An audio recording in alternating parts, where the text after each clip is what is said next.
प्रमोद ने अपना दिल बहलाने के लिए एक रखैल सुनैना रखी हुई थी।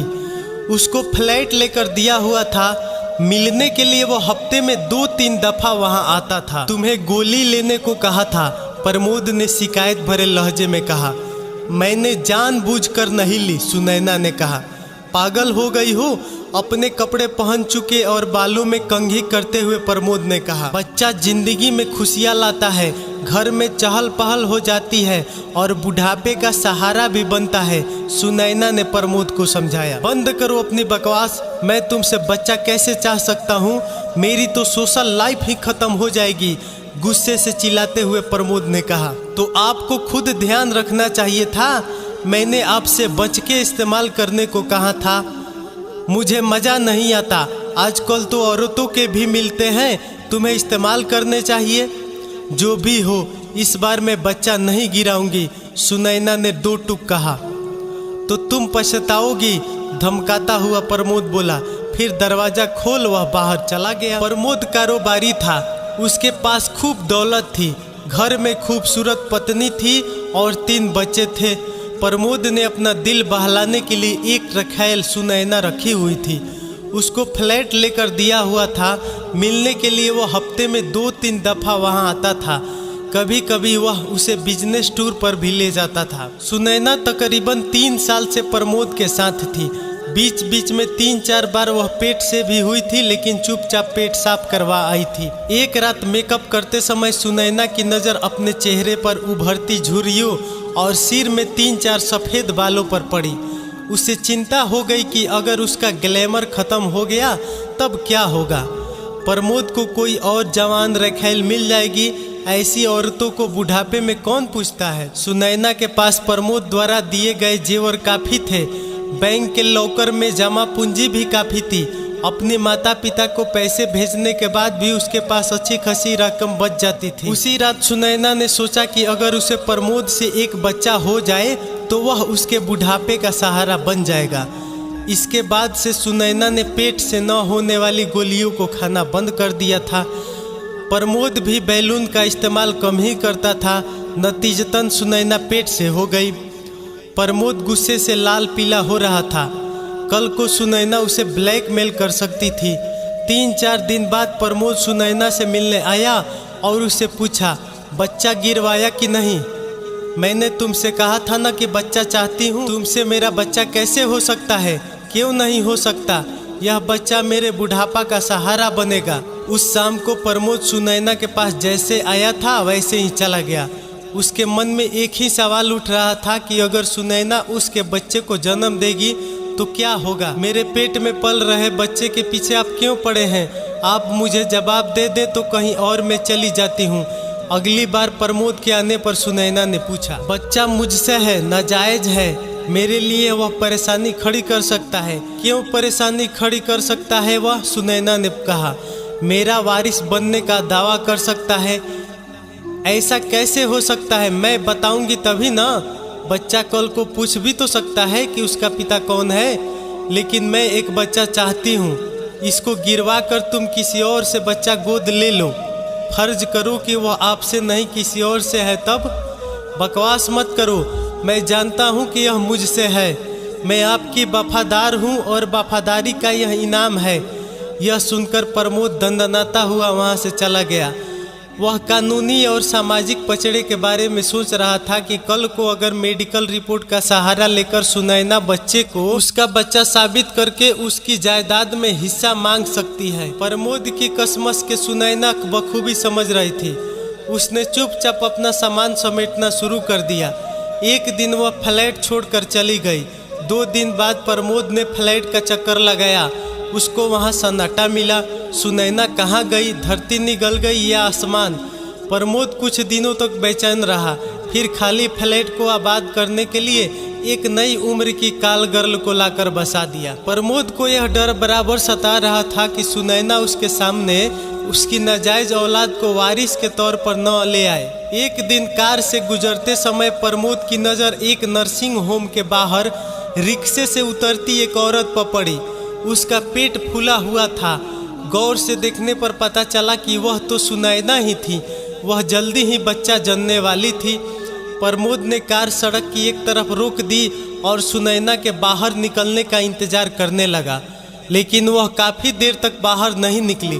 तब प्रमोद ने अपना मोबाइल फ़ोन निकाला और नर्सिंग होम के बाहर लगे बोर्ड पर लिखा मोबाइल फ़ोन नंबर पढ़कर उस पर फ़ोन किया। हेलो, यह अस्पताल का रिसेप्शन है? प्रमोद ने पूछा। जी हाँ, बोलिए। अभी थोड़ी देर पहले मिसिज सुनैना ने डिलीवरी के लिए विजिट किया था, क्या उनको एडमिट किया गया है? जी हाँ, उनको मैटरनिटी वार्ड में एडमिट कर लिया गया है। Thank you. प्रमोद ने इतना कहकर फ़ोन काट दिया। अब प्रमोद को सुनैना और उसके बच्चे को ख़त्म करना था। वह अपनी फैक्ट्री पहुंचा। अभी तक उसकी ज़िंदगी बिना रुकावट वाली रही थी। उसका अब तक किसी से पंगे वाला रास्ता नहीं पड़ा था। प्रमोद की फैक्ट्री का मैनेजर अरुण बड़ा ही धूर्त था। मालिक के कई उलझे मामले उसने सुलझाए थे, लेकिन ऐसा पंगा कभी नहीं निपटाया था। साहब, आपको सुनैना और उसका बच्चा क्या परेशानी दे सकता है? अरुण ने पूछा। कल को वह मेरा वारिस होने का दावा कर सकता है। क्या सुनैना ने कभी ऐसा इरादा जाहिर किया है? नहीं, वह तो कहती है कि बच्चा बुढ़ापे का सहारा बनेगा। वह उस बच्चे को पैदा करना चाहती है। तो इसमें आपको क्या परेशानी है?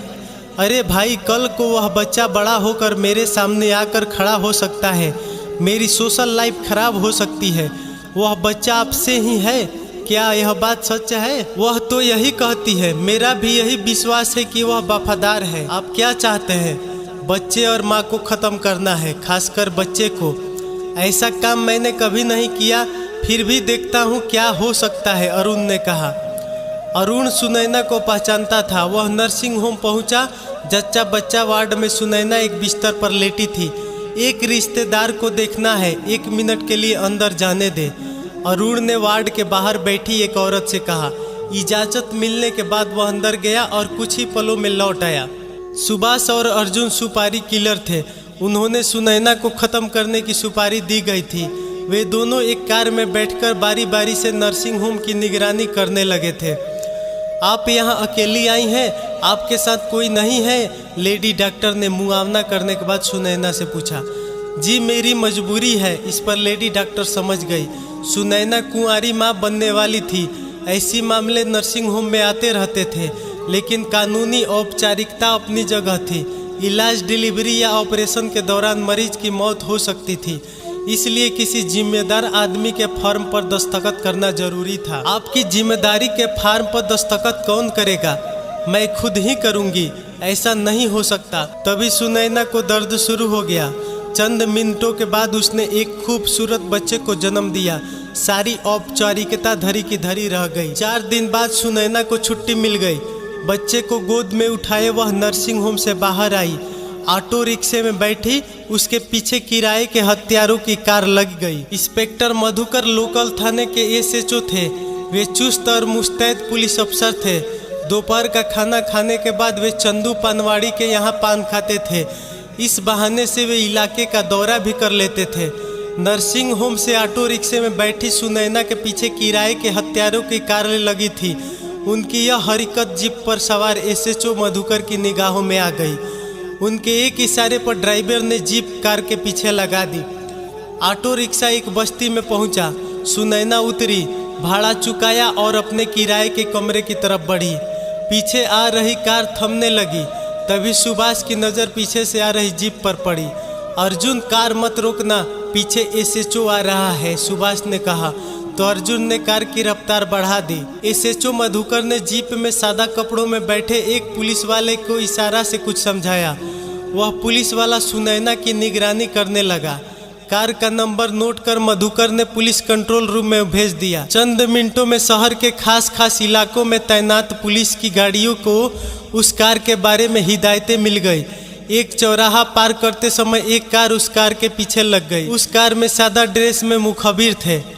एसएचओ मधुकर थाने पहुंचे। थोड़ी देर में उनका मोबाइल फोन बजा।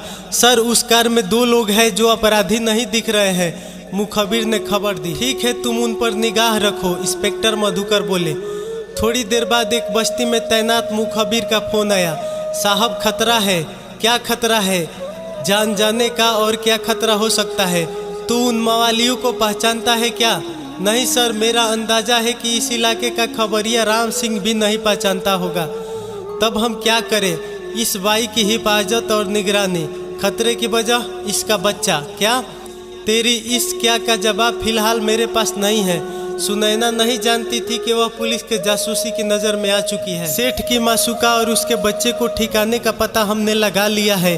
जल्दी ही वे दोनों को मार देंगे, प्रमोद के मैनेजर अरुण को सुपारी लेने वाले ने बताया। ठीक है, मेरा और सेठ का नाम नहीं आना चाहिए, अरुण ने कहा। आप तसल्ली रखें। बच्चे के जन्म के बाद सुनैना ने अपनी एक सहेली मीरा को फ़ोन किया, जो उसके बारे में सब कुछ जानती थी। अरे तेरे और तेरे बच्चे को मरवाने का ठेका दिया है सेठ ने, उसकी सहेली मीरा ने बताया। क्या? उसको कैसे पता? वह तेरे पीछे शुरू से ही लगा है। तुझे किसने बताया? तेरी जगह फ्लैट में आई उस लड़की ने। अब मैं क्या करूं? सुनैना ने पूछा। अपना ठिकाना बदल ले। ठीक है, सुनैना बोली। दोनों सुपारी किलर सुभाष और अर्जुन वापस में सलाह कर रहे थे। बाई इस बस्ती में है, कल उसका घर ढूंढकर उसे खत्म कर देते हैं, सुभाष ने कहा। सुबह सुनैना बच्चे को कुनकुने पानी से नहलाकर साफ कपड़े में लपेट चुकी थी। वह सोच रही थी कि कहाँ जाए, तभी उसको अपना पुरानी सहेली प्रेमलता का ध्यान आया। वह एक अनाथालय की मैनेजर थी। सुनैना बच्चे को गोद में लेकर बाहर आई। उसने एक ऑटो रिक्शा किया। ऑटो रिक्शे के चलते ही मवालियों की कार पीछे लगी। उसकी खबर पुलिस कंट्रोल रूम को भी हो गई। ऑटो रिक्शा अनाथालय के बाहर रुका। थोड़ी देर इंतजार करो, मैं अभी आई, सुनैना ने ऑटो रिक्शा वाले से कहा। सुनैना को देखते ही प्रेमलता मुस्काई। अरे सुनैना, तुम यहाँ कैसे आई? मैं मुसीबत में फंस गई हूँ, जरा यह बच्चा संभाल, मैं थोड़ा ठहर कर आऊँगी, बच्चा देते हुए सुनैना ने कहा। यह किसका बच्चा है? प्रेमलता ने पूछा। मेरा है, सुनैना बोली। तेरा है? तूने शादी कर ली क्या?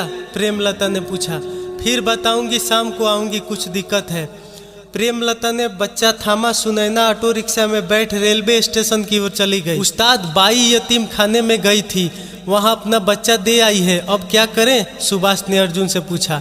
सेठ कहता है कि बच्चे को पहले खत्म करना है, यतीम खाने में चलते हैं, बाई को भी मारेंगे। कार एक तरफ खड़ी करके वो दोनों सुपारी किलर अनाथालय में घुस गए। सुनैना के बच्चे को एक पालने में लिटाकर प्रेमलता मुड़ी ही थी कि दो बदमाश नौजवान को देखकर वह चौंकी। क्या बात है? अभी एक बाई तुझे बच्चा देकर गई है, वह कौन सा है? सुभाष ने कमरे में नजर डालते हुए पूछा।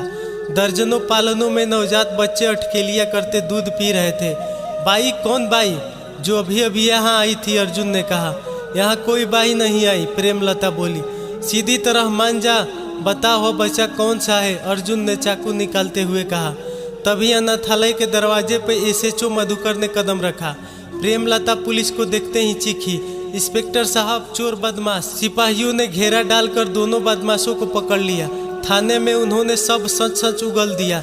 मैनेजर अरुण के काबू में आते ही सेठ प्रमोद भी टूट गया। आप या तो बच्चे और उसकी मां को अपना ले, अन्यथा 10 साल की सजा भुगते।